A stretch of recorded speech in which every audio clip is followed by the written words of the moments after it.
Solenidade da Ascensão do Senhor. Jesus subiu aos céus, mas não subiu dando tchau, subiu nos chamando para que um dia estejamos onde Ele está. Seja muito bem-vindo a mais um vídeo dessa série do comentário ao Evangelho do Domingo. Eu sou o Padre Fernando Clemente, missionário do Sagrado Coração, e nesse vídeo de hoje nós iremos falar a respeito dessa festa que para muita gente pode soar como o fim de uma história, quando na verdade está bem longe de ser isso. O texto do Evangelho que nós iremos ouvir nesse próximo domingo é retirado do Evangelho segundo Mateus. A gente veio numa série de domingos ouvindo sempre o Evangelho segundo São João, mas nesse domingo será diferente, o Evangelho segundo Mateus. Afinal de contas, estamos no ano A, né? Nós temos 3 anos, já expliquei isso aqui anteriormente. Em cada um desses 3 anos, A, B e C, nós refletimos sobre o Evangelho de acordo com algum evangelista, Mateus, Marcos e Lucas. Ano A, Mateus, B, Marcos, C, Lucas. A gente está no ano A. Então, o Evangelho dessa solenidade é tirado de Mateus, é um Evangelho curtinho. A citação está aqui no título, mas eu vou dizer por o caso de você querer acompanhar na Bíblia.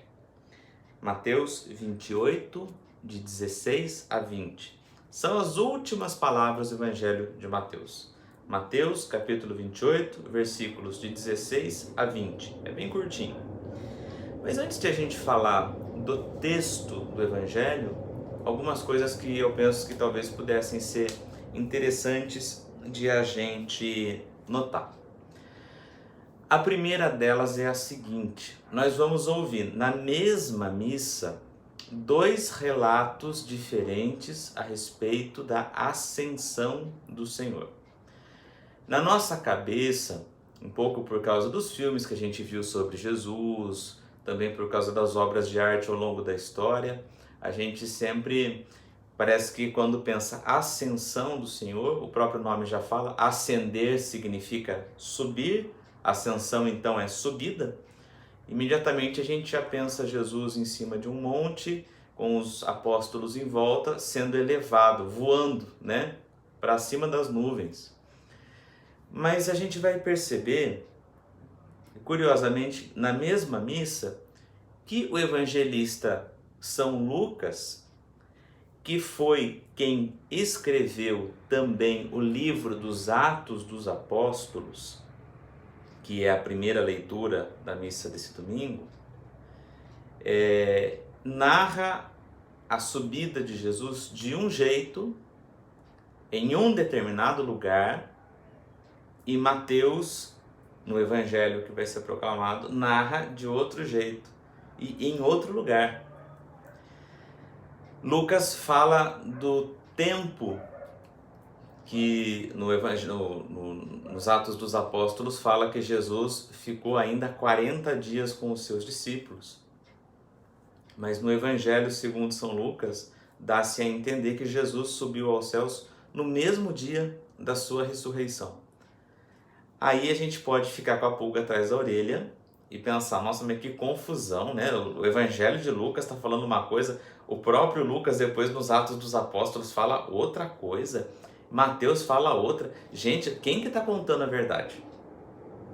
Bom, é sumamente importante que a gente se lembre de uma coisa que foi a primeira coisa que eu disse quando nós começamos essa série de vídeos, e a gente sempre tem que lembrar dela. Os evangelhos, os 4, o Evangelho segundo Mateus, segundo São Marcos, segundo São Lucas, segundo São João, e eu acho que isso poderia até ser estendido a todo o Novo Testamento. Nós não podemos entender esses livros como sendo um relato biográfico de Jesus Cristo, como se fosse uma página de jornal em que alguém está contando ou tentando contar, tintim por tintim, como as coisas foram. Por que que não são? Porque o objetivo de quem escreveu esses livros era outro. Não era fazer um livro de história, não era fazer uma crônica, não era fazer uma matéria para um jornal da época. A intenção era ao contar a história de Jesus, transmitir o seu ensinamento.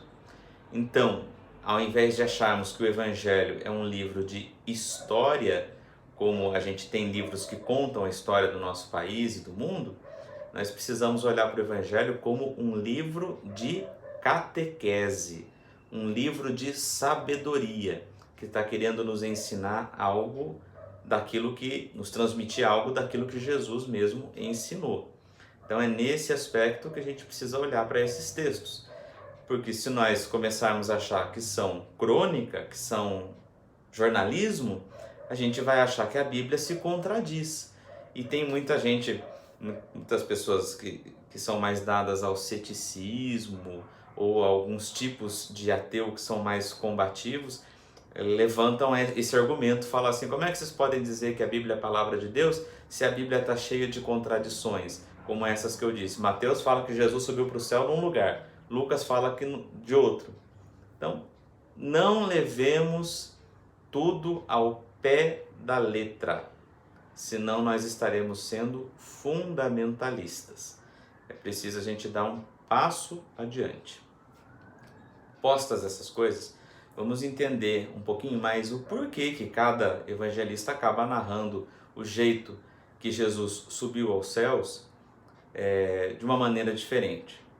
Bom, cada um dos evangelhos foi escrito em um período diferente, escrito para um público diferente e escrito em lugares geográficos diferentes.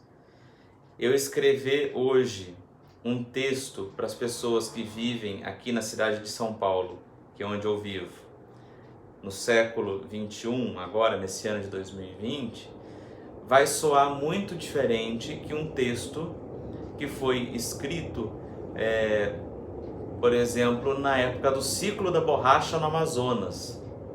Ou vai ser muito diferente de um texto que foi escrito por Machado de Assis no Rio de Janeiro, no século XIX. Cada lugar, cada destinatário acaba fazendo com que o texto fique diferente. Isso é natural. E com a Sagrada Escritura não é diferente. E também é de se considerar que, em geral, os livros do Novo Testamento foram escritos para responder situações pontuais, para responder perguntas ou dúvidas que estavam surgindo nas comunidades. Então, quando nós olhamos para a primeira leitura desse domingo, que a gente ouve Lucas falar que Jesus ficou 40 dias ainda com seus discípulos e depois foi arrebatado aos céus em Jerusalém, nós podemos perceber ali uma semelhança com um outro texto do Antigo Testamento, que é justamente quando Elias, o profeta, que entre os judeus Elias tinha e tem até hoje uma importância muito grande, né? O tipo de profetismo que ele exerceu, e está lá no segundo livro dos Reis, essa história, era muito assim fabulosa, muito magnífica, né? Ele é o profeta que, quando entrou em conflito com os sacerdotes de um deus pagão, né, Baal, ele pediu que ao fazer, que eles iriam fazer uma competição de sacrifícios, né, para ver qual deus era o verdadeiro. E os sacerdotes de Baal fizeram uma fogueira, mas ninguém podia armaram a madeira de uma fogueira, mas ninguém podia colocar fogo. Cada um tinha que gritar para o seu deus para ver qual é o deus que iria acender a fogueira. Os sacerdotes de Baal passaram uma tarde inteira gritando e nada, ao passo que quando chegou a hora de Elias fazer isso, Elias simplesmente colocou as madeiras para o sacrifício e imediatamente veio um raio do céu e aquilo acendeu em fogo. Então as coisas que Elias fez eram todas muito fantásticas, né? muito impressionantes. Então a história de Elias e o fim, mais bem ainda, né? O fim da vida de Elias estava muito viva na cabeça do povo. Essas eram histórias que os pais contavam para os filhos à mesa lá no tempo de Jesus. Então contar que o fim da estadia de Jesus entre nós foi com ele sendo arrebatado aos céus, faz lembrar o fim de Elias, que foi arrebatado num carro de fogo para os céus. Então isso está lá no segundo livro dos Reis, depois se você quiser olhar. Mas por que Lucas traça esse paralelo, quer comparar a subida de Jesus aos céus com a subida de Elias? Porque quem testemunhou a subida aos céus do profeta Elias foi um outro profeta que era discípulo de Elias, chamado Eliseu. Antes de Elias partir, Eliseu pediu ao profeta Elias que lhe desse uma dupla porção do seu espírito. Ou seja, dito de uma outra maneira, Eliseu pediu assim para Elias, falou assim: Elias, você está indo embora, você já está avisando que está indo embora, faz o seguinte, passa um pouco daquilo que você é para mim, para eu conseguir chegar pelo menos um pouco do que você é. E Elias fala que isso lhe seria concedido se ele o acompanhasse até o fim. Então, Eliseu acompanha Elias, e no momento em que Elias é arrebatado aos céus, o profeta Elias deixa cair o seu manto. Eliseu o recolhe, e é interessante que a partir daquele momento, no segundo livro dos Reis, começa a se contar a história que o profeta Eliseu viveu. E Eliseu fazia basicamente as mesmas coisas que Elias fez. Então, o final da missão de Elias marcou o início da missão de Eliseu, em que Eliseu buscava exatamente fazer as coisas como Elias faria. É uma continuidade de missão. Agora pega essa ideia aí e vamos transpor ela para o livro dos Atos dos Apóstolos, que é a primeira leitura do domingo. Os apóstolos veem Jesus subir aos céus. E é interessante que o texto fala que quando Jesus sobe, uma nuvem o encobre, aparecem dois anjos vestidos de branco, e eles veem que os apóstolos estavam lá embaixo, olhando para cima de boca aberta, e eles falam: homens da Galileia, vão cumprir o que Jesus mandou. Esse mesmo Jesus há de voltar um dia, do mesmo jeito que subiu. Esse vão fazer, né, vão trabalhar, vão cuidar da vida, tá aí para nos chamar a atenção para duas coisas. A primeira delas é a seguinte: eu falei que a saída lá no Antigo Testamento do profeta Elias desse mundo marcou o início da missão do profeta Eliseu. A saída da presença física, corporal de Jesus entre os seus apóstolos marcava, portanto, o início da missão de quem? Dos apóstolos e de toda a igreja, de todos nós. Jesus saindo fisicamente, então, dá lugar para a gente, falando: agora é com vocês. O mesmo Cristo que foi, um dia voltará. Esse texto, eu disse agora há pouco que a maioria dos textos do Novo Testamento foram escritos para responder perguntas, para responder situações que as comunidades estavam vivendo, não é? E qual que era a situação das comunidades que Lucas, para quem Lucas escreveu tanto o seu Evangelho como o Atos dos Apóstolos? Era um pouco a situação das comunidades que São Paulo, apóstolo, fundou. Quando o povo recebeu a notícia de Jesus Cristo, recebeu a sua mensagem e passou a acreditar na sua ressurreição e passou a acreditar na sua segunda vinda, que nós acreditamos, houve um equívoco. As pessoas começaram a achar que a segunda vinda de Jesus Cristo seria imediata, seria uma questão de dias. Então, quando eles perceberam que Jesus não estava voltando na velocidade que eles queriam que voltasse, isso gerou uma crise profunda, né? A segunda carta aos Tessalonicenses, Paulo escreve praticamente toda para responder a isso. Então, tinha gente que, por exemplo, crendo que Jesus iria voltar dali uns dias, tinha parado de trabalhar. Aí que Paulo escreve aquela célebre frase, né? Quem não trabalhar não deve comer. Imagina, precisou explicar isso para as comunidades, né? Tava todo mundo achando que era uma questão, daqui a pouquinho ele está aí de volta. Então, quando a gente vê Lucas aqui nos Atos dos Apóstolos narrando que os anjos falam para os apóstolos que estavam olhando para cima, né, como quem diz, daqui a pouquinho ele volta e já volta com poder e glória, então a gente não precisa fazer nada. Os anjos falam, não, vão cuidar da vida, ele vai voltar. Mas quando? Ninguém sabe. Aliás, aqui, gente, eu faço um paralelo com algo que a gente vive até hoje.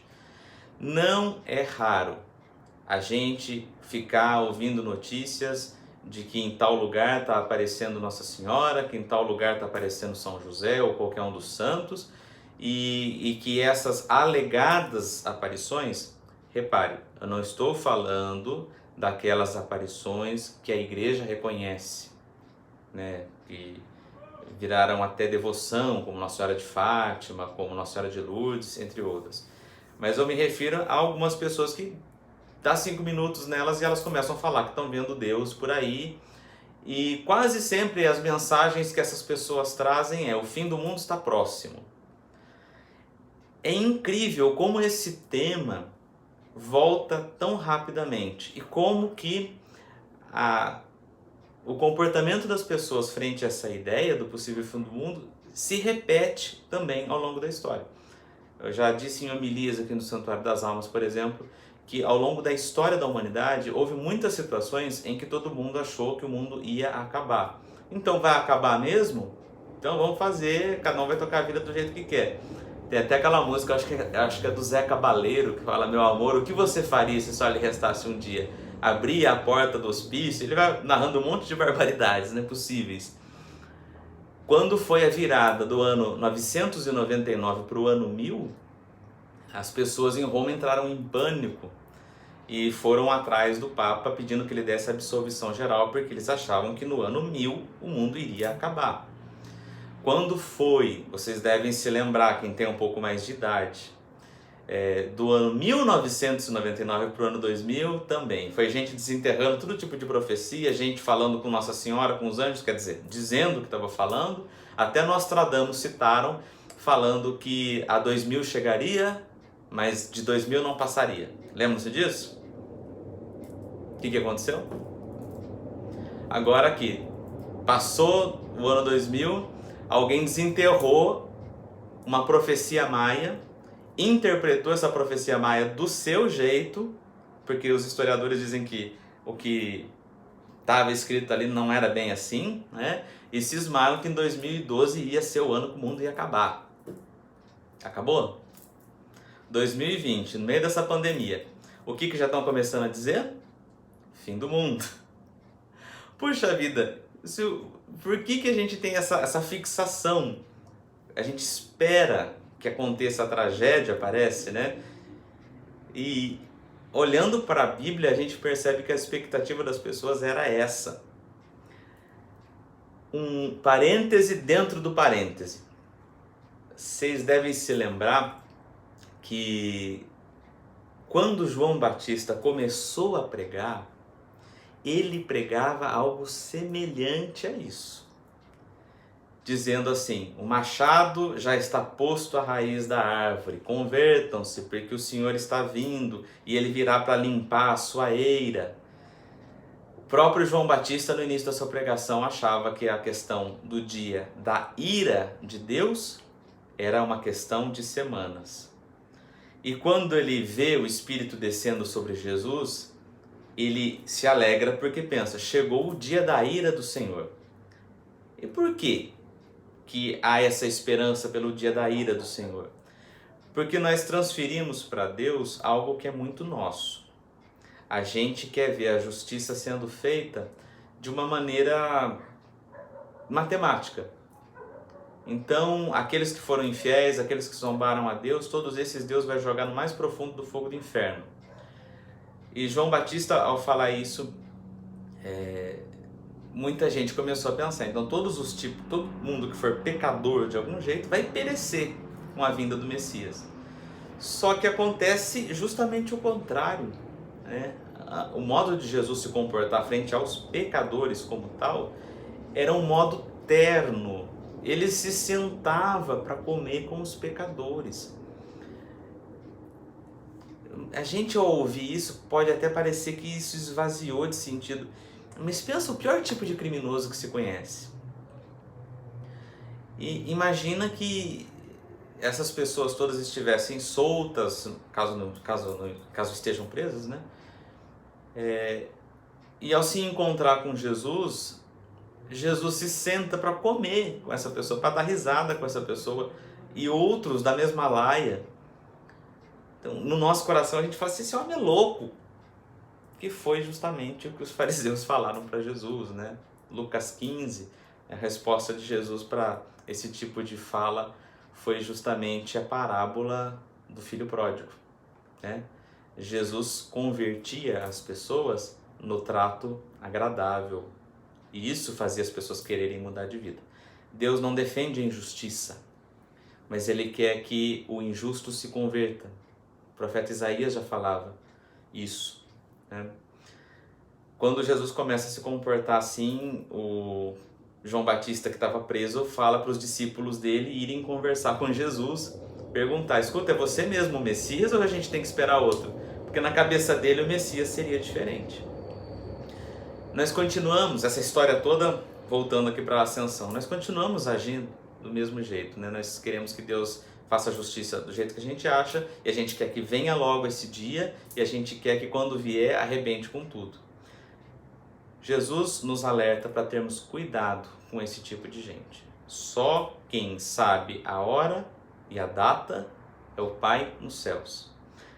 A nossa preocupação deve ser não ficar o tempo todo com medo paranoico a respeito dessa data, mas vivermos bem o dia de hoje, que é só o que a gente tem. O que se pode fazer pelo dia de amanhã? Nada, só tem hoje. O que se pode fazer a respeito do que aconteceu ontem? Nada, acabou já, só tem hoje. Bom, essa volta toda para explicar o porquê que Lucas conta a subida de Jesus dessa maneira. E ele situa a subida de Jesus 40 dias após a ressurreição, porque 40, como já foi dito em outras ocasiões, é um número simbólico que representa a preparação. Uma mulher gestante leva 40 semanas aproximadamente como gestante, né? Preparando o neném na barriga dela.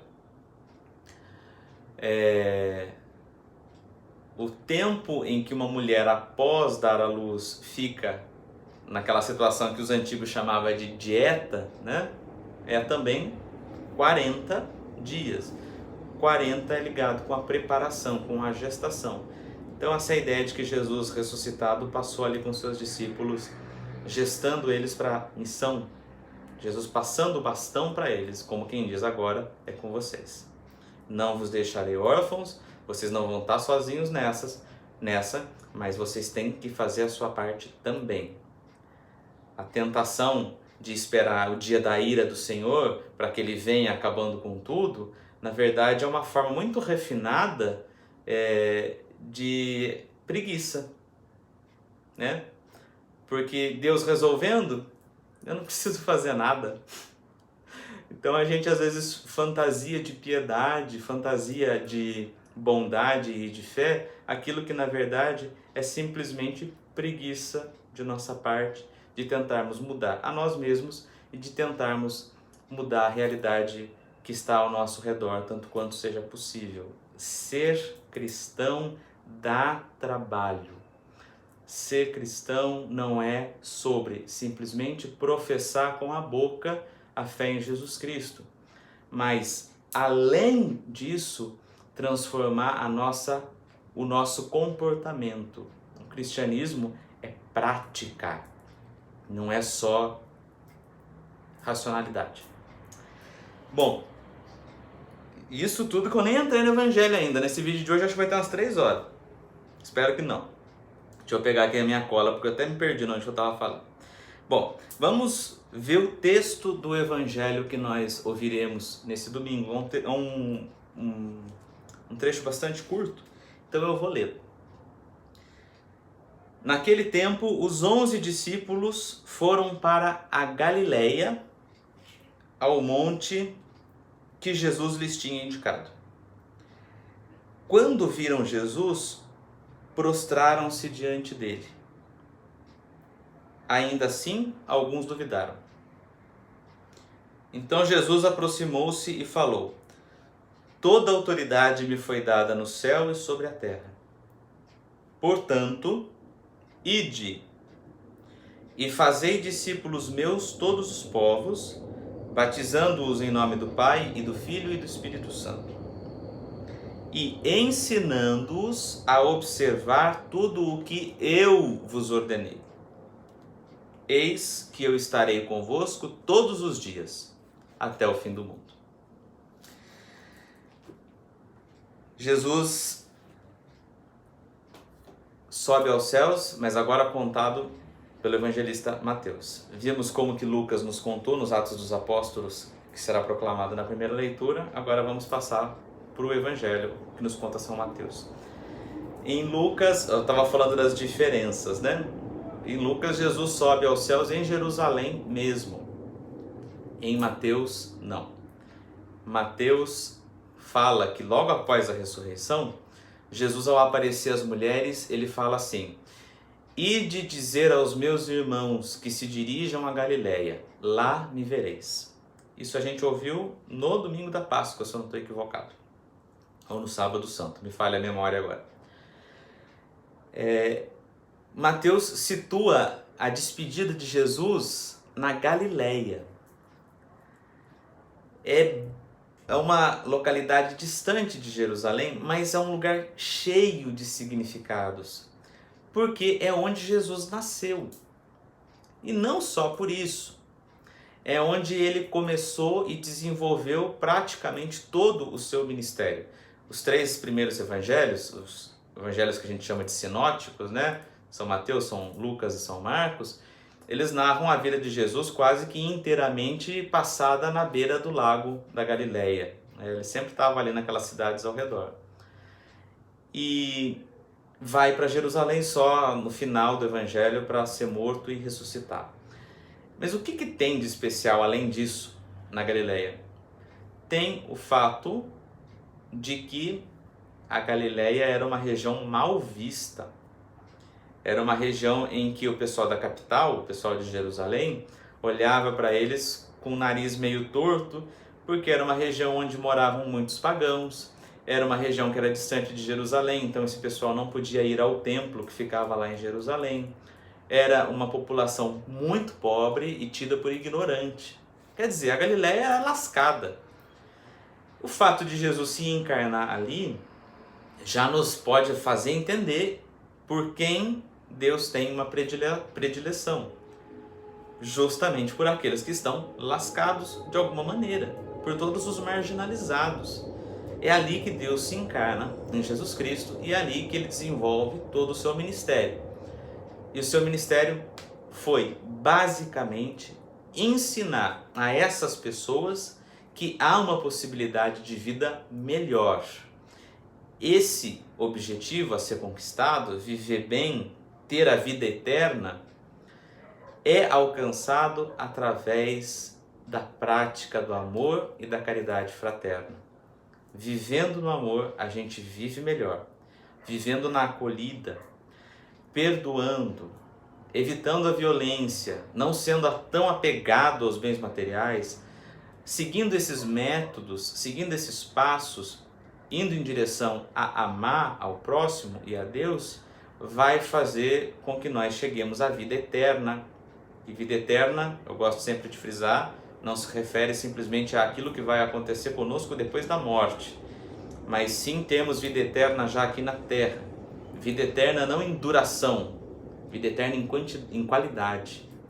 Temos uma vida boa, temos vida plena, temos alegria, temos vontade de se levantar no início do dia e ter gosto de viver. Isso é a vida eterna já aqui na terra. E a gente só consegue fazer isso, ter isso, se amarmos. Isso tudo Jesus ensinou para essa população, para esse tipo de gente.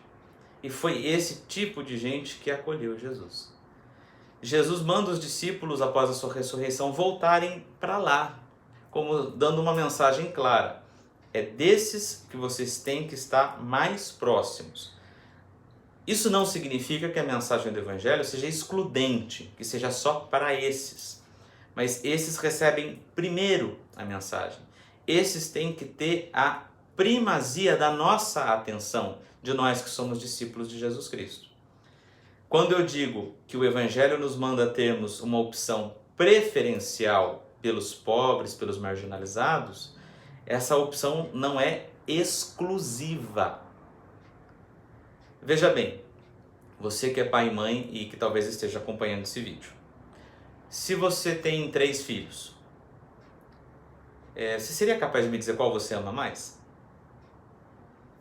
Conhecendo os pais e mães que eu conheço, e às vezes que eu já fiz essa pergunta, certamente você deve ter respondido que não é capaz de dizer qual dos filhos você ama mais. Mas suponhamos que um dos seus filhos caia doente e ele precise de cuidados. Você tem 3 filhos e um ficou doente. Para qual desses 3 filhos você vai dar mais atenção? Para os que estão sãos ou para o que está doente? Naturalmente para o que está doente, não é? Isso significa que você ame mais a ele do que aos outros?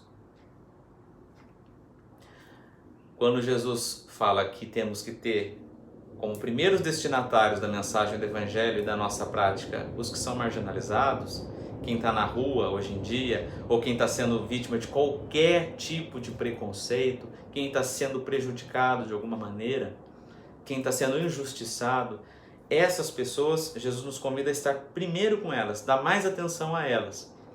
Mas não significa que tenhamos que fechar o nosso coração a todos os demais. Não. É uma opção preferencial, não exclusiva. Jesus manda eles para irem para Galileia e manda eles irem para um monte que Jesus indicou. O monte é sempre uma figura muito simbólica na Bíblia, porque é o lugar de encontro com Deus. Mas no mesmo Evangelho de Mateus é interessante que aparece um monte, uma montanha, que é muito célebre, capítulo 5, onde se conta que Jesus subiu uma montanha, sentou-se, o povo subiu e também sentou, e ele começou a ensinar dizendo: bem-aventurados os pobres de espírito, e por aí vai. O monte das bem-aventuranças. Por que esse monte é simbólico, né? Significativo? Bom, o monte representa o ensinamento. Sabe por quê? Foi em cima de um monte que Moisés recebeu as tábuas da lei de Deus, os 10 mandamentos. Em cima de um outro monte, Jesus transmite a sua nova lei, que substitui a antiga lei. E a lei de Jesus é amar. Se você, alguma época da sua vida, quiser aprofundar mais no ensinamento de Jesus Cristo, e eu faço votos de que você queira isso mesmo, né? Não deixe de ler os capítulos 5, 6 e 7 do Evangelho segundo São Mateus. Em algum momento da sua vida faça isso. São as palavras que Jesus disse em cima desse monte. É o sermão da montanha, que é muito mais do que simplesmente o bem-aventurados, as 8 bem-aventuranças, né? Tem muito mais coisa que ele falou. E tudo aquilo que ele falou pode ser resumido em um desses versículos, desses capítulos aí que eu disse, em que Jesus fala: tudo aquilo que quiserdes que os outros vos façam, fazei-o vós a eles. Ou seja, trate os outros do jeito que você gostaria de ser tratado. Haja com caridade. Toda a ideia de Jesus Cristo gravita, roda em torno dessa ideia da caridade. Jesus manda os discípulos se encontrarem com ele no alto do monte. Então, reparem que tem uma mensagem que está aí. O lugar onde nós podemos encontrar com Jesus ressuscitado é o Monte das Bem-aventuranças, né? Segundo o Evangelho de Mateus. Mas não é um lugar físico ao qual o evangelista está se referindo. Ele não está querendo dizer: olha, quem quiser encontrar com Jesus ressuscitado, pega o avião, vai lá para Israel, vai lá, procura o monte que Jesus subiu ao céu, que você vai encontrar, ele está lá sentado esperando você.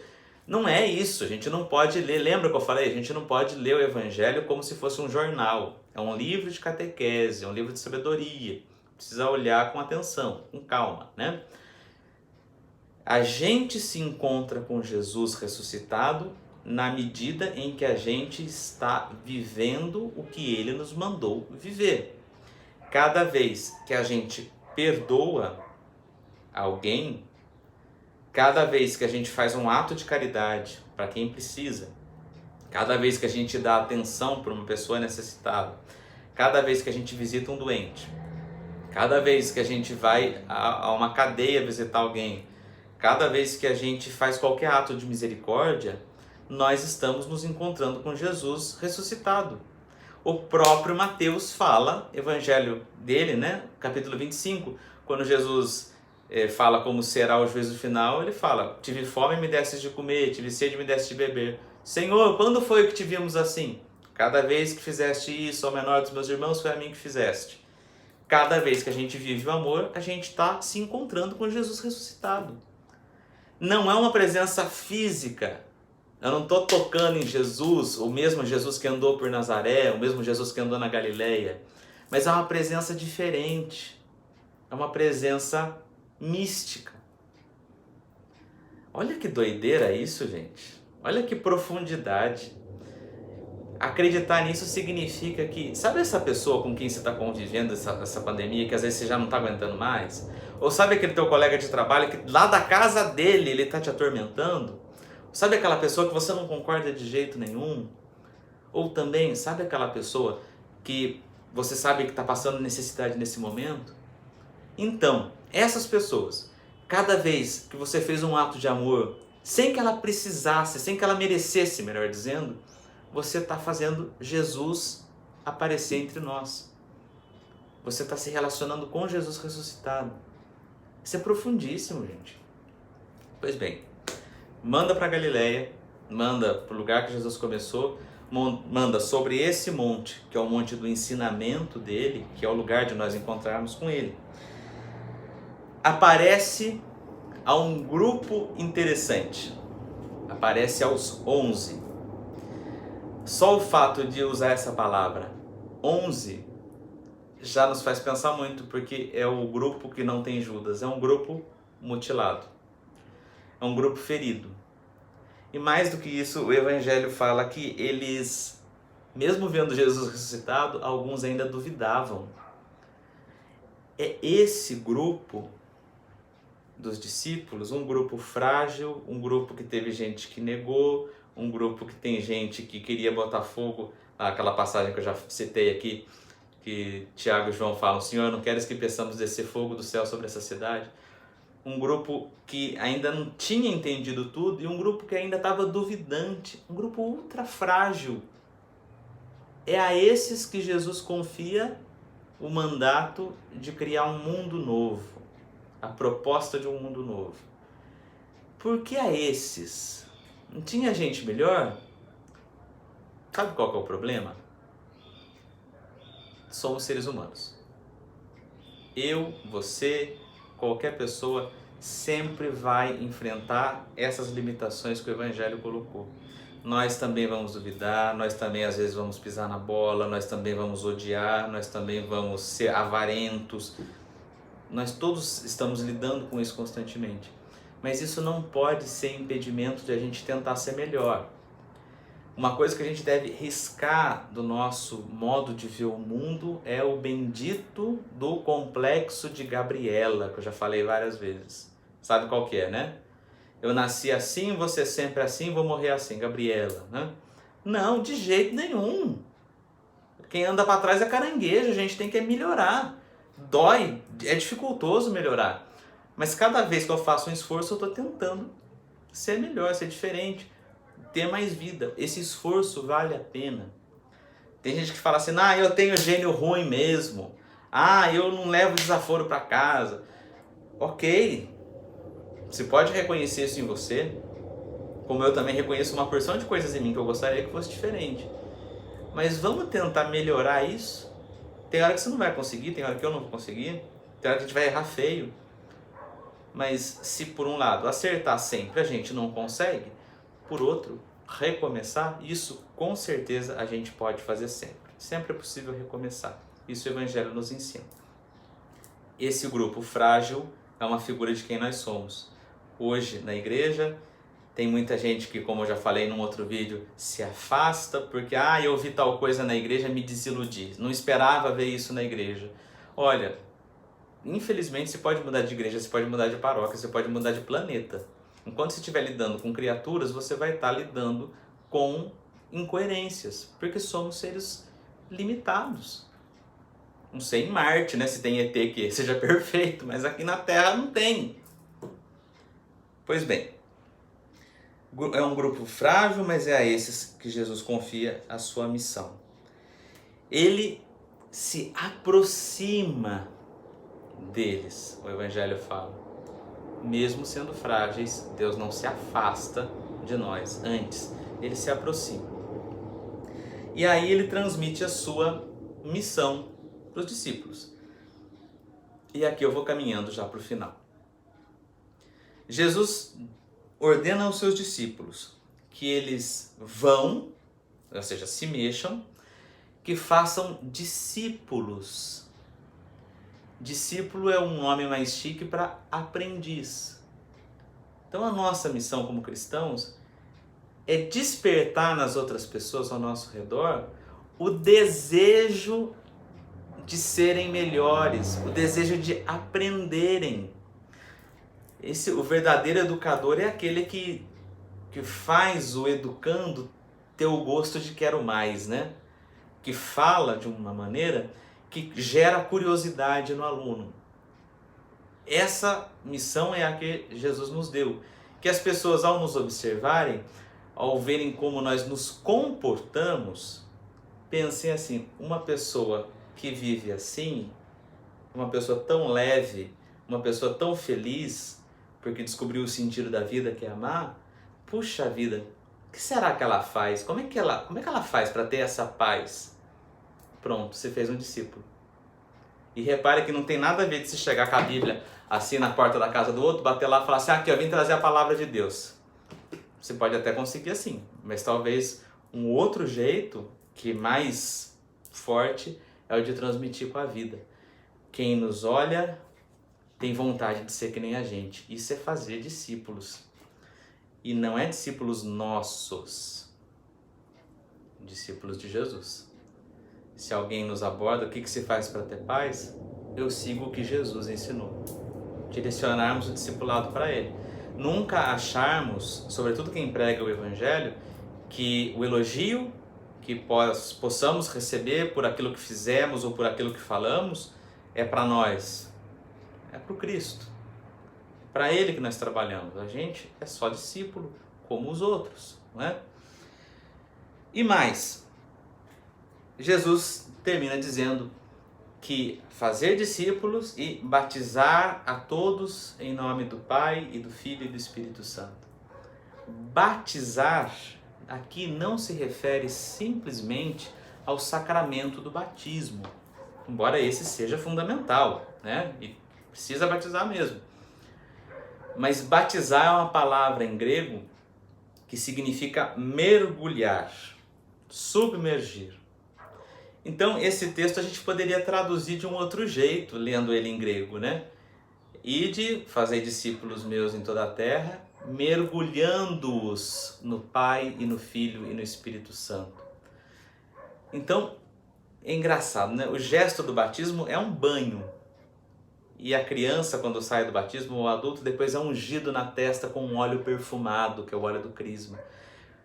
Quando alguém sai do banho, a gente imediatamente percebe pelo cheiro dela. Nós, ao sermos batizados, teríamos que, com a nossa vida, aquilo tudo que eu disse, com a preferência com os mais marginalizados, com o nosso jeito de ser, deveríamos recender o bom odor de Cristo, como diz a Escritura. Recender esse perfume de Jesus Cristo. Vai ter épocas que a gente vai estar meio sujo, tem épocas que a gente vai estar fedendo a maldade. Não importa, a gente mergulha de novo na Trindade e tenta recomeçar e tenta estar de novo transpirando o Cristo. Minha gente, eu disse no início que o Cristo subiu, mas não subiu dando tchau. A ascensão, os textos bíblicos não querem nos dar a data e o lugar exato, só querem nos chamar a atenção para o fato: Jesus Cristo não está mais entre nós fisicamente. Em algum momento, a presença dele física em corpo e sangue deixou de ser vista. Como foi isso? Os evangelistas contam cada um à sua maneira. Mas, apesar da falta que Jesus possa fazer entre nós, fisicamente, nós temos a certeza de que podemos encontrá-lo cada vez que seguimos o que ele nos mandou. Nós fazemos o Senhor estar no meio de nós. No vídeo passado, eu tinha sugerido que a gente tentasse transformar a palavra em prática. E ao final dos vídeos dessa série, eu vou estar sempre dando como que uma tarefa para a semana. No vídeo passado, a gente tentou viver essa semana lembrando da palavra de Jesus. Não vos deixarei órfãos. Espero que você tenha conseguido viver. Aliás, se você até quiser partilhar isso, pode até colocar nos comentários aqui embaixo. Para essa semana, vamos tentar viver aquilo que Jesus nos mandou. Ide e ensinai, fazei discípulos. E se nessa semana a gente tentasse, diante das situações que podem acontecer, quando alguém vem se queixando de alguma coisa, ou quando alguém vem manifestando uma opinião ou um modo de vida, do que você conhece de Jesus Cristo, difere daquilo que Jesus Cristo ensinou, e se a gente tirasse um tempo para tentar ensinar a essa pessoa que existe um outro jeito de ver a vida. Se alguém vem falando assim, eu acho que tem que matar mesmo, tentar ter uma conversa com essa pessoa para fazê-la discípula de Jesus Cristo, mas pacificamente. Não, cara, tudo é possível de mudar, argumentar serenamente. Gente, é muito difícil. É muito difícil a gente manter um diálogo em que a gente ouça, discorde e consiga, de repente, fazer com que o outro enxergue um outro jeito de viver. Mas isso só é possível se nós temos coerência de vida, né? E ainda assim vale a pena. Vamos tentar incendiar o mundo com o nosso modo de ser. Vamos tentar ensinar o jeito que Jesus viveu para os outros. Se surgir essa ocasião, vamos tentar viver isso ao longo dessa semana.